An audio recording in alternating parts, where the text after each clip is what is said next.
Bienvenidos y bienvenidas a 75 Inciso 22, un podcast sobre derecho constitucional y derechos humanos. Buenas, ¿cómo andan del otro lado? Espero que estén bien y preparados para este episodio número 5, en el cual vamos a estar hablando del control de constitucionalidad y el caso Marbury versus Madison. Básicamente, ¿qué pasa cuando una ley viola la Constitución Nacional de un país, que es la ley suprema, más los tratados de derechos humanos? ¿Quién tiene la última palabra en estas cuestiones? Y no podemos hablar de control de constitucionalidad sin hablar del leading case, es decir, del caso fundacional que nos lleva a esta herramienta del derecho constitucional, que básicamente es el caso Marbury versus Madison. Pero antes, para entenderlo, nos tenemos que meter un poco en el contexto político y además, ustedes saben que a mí me interesan muchísimo los contextos históricos y políticos de los momentos en los que vamos a hablar. Porque sabemos también que cuando hablamos de derecho, hablamos intrínsecamente de poder. Empecemos. ¿Qué es el control de constitucionalidad? Bueno, el control de constitucionalidad básicamente permite que un juez te diga: esta ley contradice la Constitución, entonces no se puede aplicar, no es aplicable. Esto convierte a la Constitución en una norma real y no en una declaración simbólica que podemos ver en los museos. Pero en algún momento tuvo que pasar algo para que esto hoy se haga realidad, por así decirlo. Y esto nos lleva a 1803, a Estados Unidos de Norteamérica. Estados Unidos a principios del siglo XIX estaba en medio de un contexto político bastante complejo porque estaban viviendo una transición presidencial bastante polémica. Hay una transición de poder muy tensa, como te decía, entre dos fuerzas políticas. Por un lado los federalistas y por otro lado los republicanos democráticos. El presidente saliente, John Adams, pierde las elecciones frente a Thomas Jefferson. Pero antes de irse, hace algo estratégico que literalmente le llenaría la boca de baba a varios políticos actuales. Llena el poder judicial de jueces propios. Son los famosos Midnight Judges, o sea, jueces de medianoche, ya que fueron nombrados a último momento para mantener la influencia del presidente saliente, ¿no? Entre esos nombramientos estaba William Marbury. El problema es que su designación no se entrega a tiempo. Cuando asume el presidente Jefferson, ordena a su secretario de Estado, James Madison, que no entregue esos nombramientos. Y ahí empieza el conflicto. Marbury va directamente a la Corte Suprema. Le pide que obligue al gobierno que le entregue su cargo. Y el caso queda en manos de John Marshall, presidente de la Corte. Pero hay un detalle clave. Marshall había sido secretario de Estado del gobierno anterior. O sea, él mismo había participado en ese proceso de nombramientos. El caso era claramente político, institucional y, si me atrevo también te digo, un poco personal. La Corte estaba en una situación muy delicada, como podrás saber. Si fallaba a favor de Marbury y el gobierno no obedecía, la Corte quedaba completamente debilitada. Si fallaba en contra, la Corte quedaba sometida al Ejecutivo por cuestiones políticas y personales. Entonces Marshall necesitaba una salida inteligente.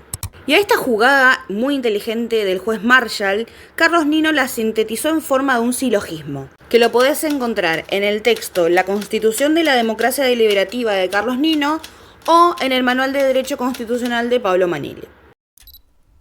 En este silogismo de Marbury versus Madison que Nino sintetiza de manera concreta, encontramos varias premisas. Por ejemplo, los jueces están obligados a aplicar la ley. Cuando existen dos leyes contradictorias, se aplica una y se excluye la otra. Que la Constitución es la ley suprema y es la que define cuándo algunas normas son o no leyes, o son aplicables o no. También encontramos la premisa de que la Constitución Nacional es suprema y su supremacía implica que cuando una norma constitucional está en conflicto con una norma sancionada por el Congreso, esta carece inmediatamente de validez y se tiene que respetar la Constitución Nacional. Que el Congreso está limitado por la Constitución, que si una norma no es válida, carece de fuerza obligatoria, lo que nos lleva a la conclusión de que si una norma sancionada por el Poder Legislativo es contraria a la Constitución, esa norma no puede ser aplicada. En síntesis, la jugada de Marshall la podemos sintetizar en: Marbury tenía derecho a su nombramiento, El gobierno actuó ilegalmente al retenerlo, pero la Corte no podía intervenir. ¿Por qué no podía intervenir la Corte? Porque la ley que le daba a la Corte la facultad de resolver ese caso, la Judiciary Act de 1789, ampliaba su competencia más allá de lo que permitía la Constitución. Entonces, Marshall dijo, esta ley es inconstitucional. Resultado, Marbury pierde su cargo, el gobierno no queda obligado, pero la Corte queda con algo mucho más grande, el poder de declarar inconstitucionales las leyes. Sin enfrentarse directamente con el Ejecutivo, el juez Marshall fortaleció a la Corte para el futuro. A partir del caso Marbury vs. Madison quedó instalada una idea central. La Constitución es la norma suprema y los jueces son sus intérpretes finales. Este modelo se expandió y llegó a países como Argentina. En nuestro país, nosotros adoptamos un sistema de control de constitucionalidad judicial, no político, es decir, los conflictos de constitucionalidad se tratan en el Poder Judicial, difuso y no concentrado, lo cual significa que cualquier juez de cualquier tribunal puede presentar una declaración de constitucionalidad y no tenemos un tribunal de asuntos constitucionales determinado. Y además es un sistema concreto, no abstracto. Es decir, la declaración de inconstitucionalidad de una ley tiene efectos interpartes. La ley inconstitucional queda sin efecto para un caso determinado, pero sigue formando parte del sistema normativo del país. Y con el artículo 75, inciso 22, ese control se amplía a los tratados de derechos humanos.